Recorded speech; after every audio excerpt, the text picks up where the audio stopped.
ধলাই থানা এলাকার চার্নিঘাট রুকনি নদীতে ভেসে ওঠে কিশোরীর মৃতদেহ।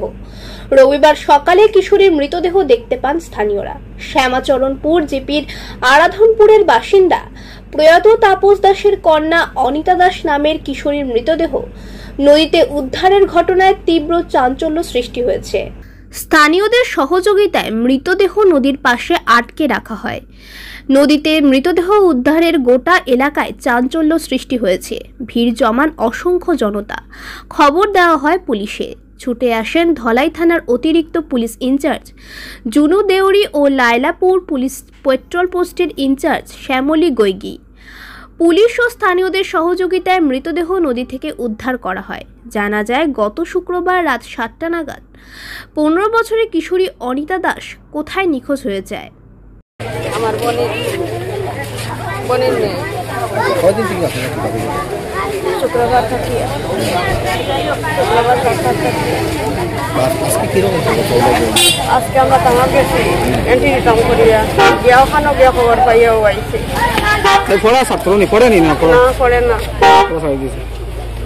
বয়স কতটা? 15 বছর। বাবা আছে না? বাবা নাই। ভাই বোন কয়জন? 3 জন। বাইরে গেছে আর এখনো ওখানে পাইলাম। তার নামটা কি? দাস অনিতা। বাবার নাম? তাপস দাস। বাবা বাড়ি নাই, মারা গেছে আরাধনপুর। তো মানে নিখোঁজ হওয়ার পরে খোঁজাখুঁজি বা খুঁজে একটা বেজান আত্মীয় স্বজন খুঁজেছি। আজকে আসলাম থানাতে ইয়া এখনো গেল খবর পাইছি অন্য জানি হয়েছে। বয়স কতটা হইব? বয়স তো 15 বছর হইব। মানে কোনো সন্দেহ আসেনি? কিছু নাই, সন্দেহ নেই।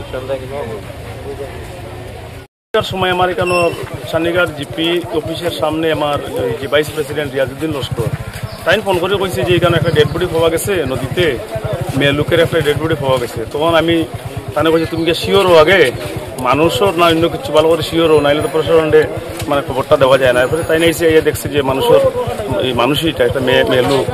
তো সঙ্গে সঙ্গে পুলিশ খবর দেওয়ার পরে সঙ্গে সঙ্গেই আমার প্রশাসন সঙ্গে সঙ্গে এখানে উপস্থিত হয়েছে। ওই এখন ডেড বডিটা উঠানো হয়েছে। উঠানোর পরে তো পরিচয় পাওয়া বড় সমস্যা, কারণ 3 দিনের মরা তো ডেড বডিটা মানে অনেক জলে ফুলে গেছে। খোলার পরে এখানে উঠাই রাখার পরে এমন সময় ওই মেয়ের মা আর মাসি একজন, তারা এই মেয়েটা গত শুক্রবার 7টার সময়, রাত্র 7টার সময় থেকে ঘর থেকে মানে নিখোঁজ হয়েছে। নিখোঁজ হওয়ার পরে তারা একদিন অপেক্ষা করছে। কালকে মেম্বারে এখানে গেছে, মেম্বারে কইছে আজকের দিন দেখিল আর কালকে সকালে গিয়ে থানাতে একটা মিসিং এন্ট্রি দিয়ে দিলিবে। তো তারা আজকে সকালে থানাতে গেছে মিসিং এন্ট্রি দেওয়ার লাগিয়া। থানা যাওয়ার পরে খবর পাইছি যে এখানে একটা ডেড বডি পাওয়া গেছে। সঙ্গে সঙ্গে তারা এখানে আইসে আবার পরে ডেড বডি দেখে কইছে এটা তার মেয়ে অনিতা দাস, বাড়ি হইল আরাধনপুর শেরাটন জিপির আন্ডারে। তো এখন বর্তমানে ডেড বডি কেন উঠানি আছে, প্রশাসনও আছে। তো ম্যাজিস্ট্রেট আসার কথা, ম্যাজিস্ট্রেট তদন্ত করার পরে এটারে এখনো কিছু বোঝা যান না। ময়নাতদন্তের পর সঠিক আসল দৃশ্য কি তা বোঝা যাবে।